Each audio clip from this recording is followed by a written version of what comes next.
Problem झाले होते त्याच्यात झालेल्या नवीन आर्थिक वर्षात इलेक्ट्रॉनिक प्रत्येकाला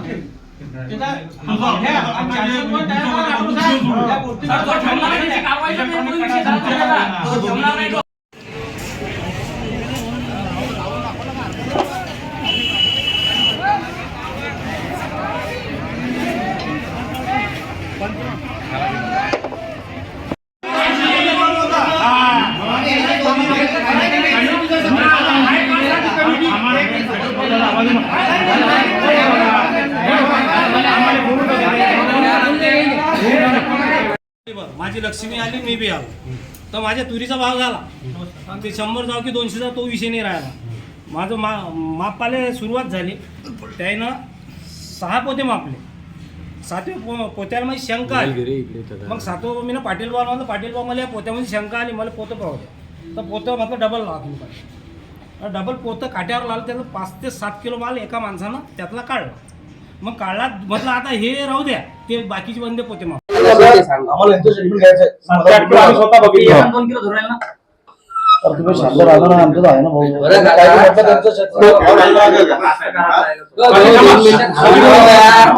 चाललो आम्ही घरी 7 ते 8 किलो जो फरक आला काय घटना घडली होती आज वाद झाला बाजार समितीमध्ये काय सांगा.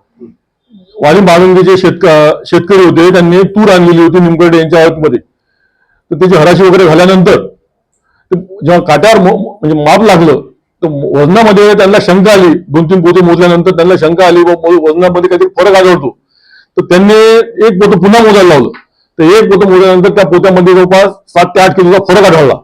तर तो फरक आढळल्यामुळे त्यांनी पुन्हा त्यांचे दुसरे पोते मोजायला लावले तर त्या दोन्ही पोत्यामध्ये 2-3 पोत्यामध्ये तो फरक आढळलेला होता. तर त्या जिथला जो मापारी होता त्या मापारीच्यांनी आमच्याकडे कंप्लेंट केली.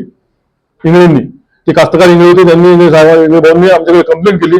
तर तो जो मापारी आहे आणि इतरही तिथले जे जबाबदार आहेत त्यांचं सर्वांचं लायसन ही बाजार समिती आता आजपासून निलंबित करेल की आजपासून निलंबित करेल त्यांच्यावर तत्काळ बिलकुल कारवाई होईल आणि इतरही आम्ही बाकीचे हे होणार नाही. आणि येण्या जे आर्थिक वर्ष राहील की सध्या जे रिन्युअल सुरू होतील त्या रिन्युअलमध्ये आम्ही सर्व त्यांना तसे इन्स्ट्रक्शन देऊ त्यांच्याकडून लिहून घेऊ की सर्वांना इलेक्ट्रॉनिक काटे हे लावण्यात येतील आणि नवीन आर्थिक वर्षात कंपल्सरी सगळ्यांना इलेक्ट्रॉनिक काट्यावरच माफ होईल.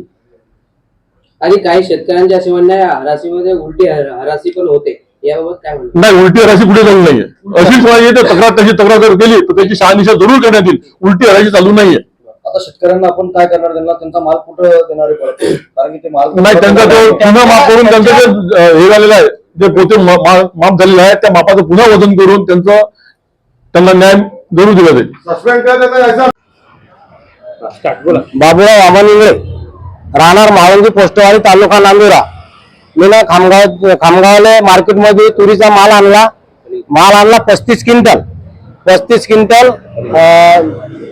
ते मापारी वाचं नाव काय तर त्या जो काटा गेला त्या काट्यामध्ये 8.5 ते 7.5 किलोचा फॉल्ट पडला. मी तो काटा पकडला आणि ते माप रद्द केलं आणि वरती मी कंप्लेंट केली की बा असा माल जास्त शिल्लक घेऊन राहिले तर ज्याचे असे परमिशन असतील त्यांना रद्द करावे. कारण की मला जर असं घडलं तर असं प्रत्येक जनतेला घडायला नको पाहिजे आणि मी अशी कंप्लेंट करून माझ्या जीवाला काही धोका झाला नाही पाहिजे अशी माझी आग्रहाची विनंती. काय मागणी काय तुमची. माझी मागणी एवढीच आहे मी 30 ते 40 क्विंटल माल अटी आणला जाग्यावर माझा माल तेवढा भरला पाहिजे. माझ्या मालाची जास्त नासवडी केली पब्लिक जमल्यानंतर